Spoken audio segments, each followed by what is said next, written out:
I'm one of the lucky ones. I made a little bit of money. I don't have $50 million to bet with you, but I do have $3 million to bet with you. So this is your offer. $3 million. You put 3, I put 3. Winner takes all. I'm 5 years out in the ring. I'm a kickboxer. Joe Rogan just dropped a bombshell about Jake Paul, the so-called boxing prodigy, and his shocking decision to turn down Andrew Tate's massive fight offer. Believe it or not, Jake didn't just reject the match, he flat out walked away from a staggering $3 million deal. So, what's really going on here? Is Jake secretly afraid of taking an actual challenge, or does he only step into the ring when the odds are stacked in his favor? One thing's for sure, the only thing looking scripted here is his so-called boxing career.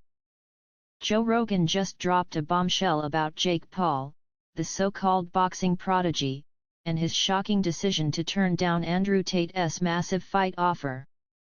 Believe it or not, Jake didn't just reject the match, he flat out walked away from a staggering $3 million deal. So, what's really going on here? Is Jake secretly afraid of taking an actual challenge, or does he only step into the ring when the odds are stacked in his favor? One thing's for sure, the only thing looking scripted here is his so-called boxing career.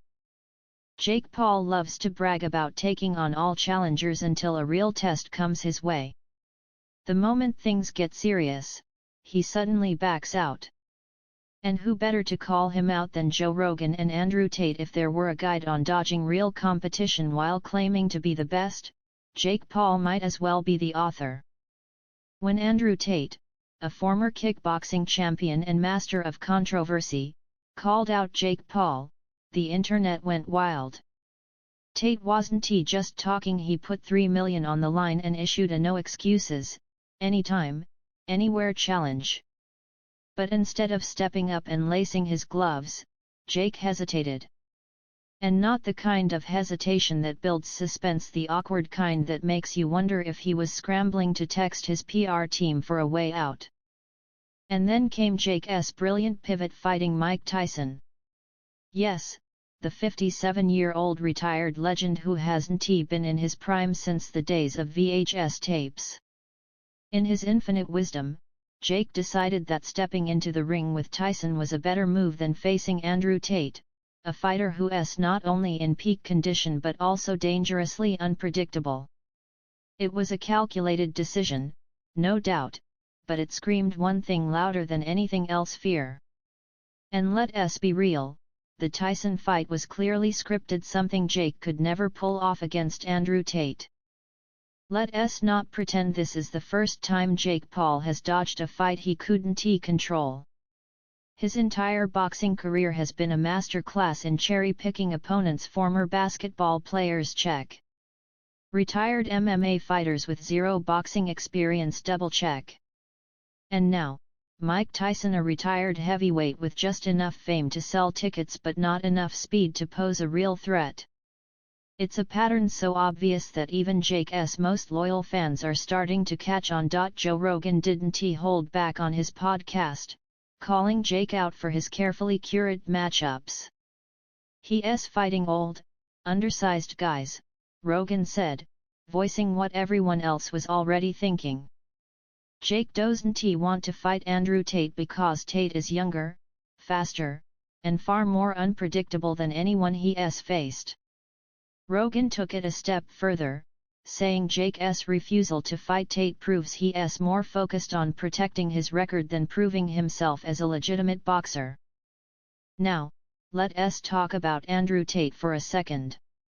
This isn't some washed-up internet personality chasing a quick payday. Tate is a former kickboxing world champion with a chip on his shoulder and a point to prove. He didn't just challenge Jake Paul, he dared him to fight. His $3 million bet wasn't some publicity stunt, it was a statement.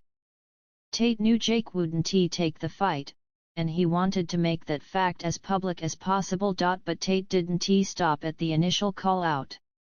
When Jake ghosted him, he doubled down, calling him out again and exposing the painfully obvious truth: Jake's entire career is built on fighting opponents he can control.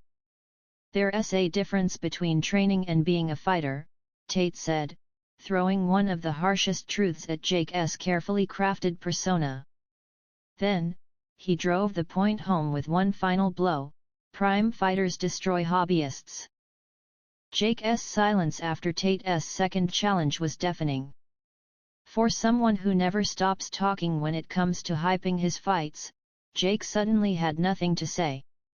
His fans who had been buzzing about the possibility of a Paul vs Tate showdown were left confused, wondering why their so-called fearless fighter had gone quiet. If this feels like Jake just got rocked by a verbal 1-2 combo, then stick around, because this saga is landing more hits than Jake ever will in a real fight. Let's break it down. Jake Paul chose to fight Mike Tyson instead of Andrew Tate for one simple reason: Tyson is the safer option. Yes, Tyson is a boxing legend, but let's be real, he's 57 years old and far past his prime. Jake knew he could control the narrative in a Tyson fight. He knew it would sell pay-per-views based on Tyson's name alone, not because it posed any real challenge. And most importantly, he knew it wouldn't put his carefully curated record at risk. Because if there's one thing Jake Paul fears more than losing, it's losing control of the script.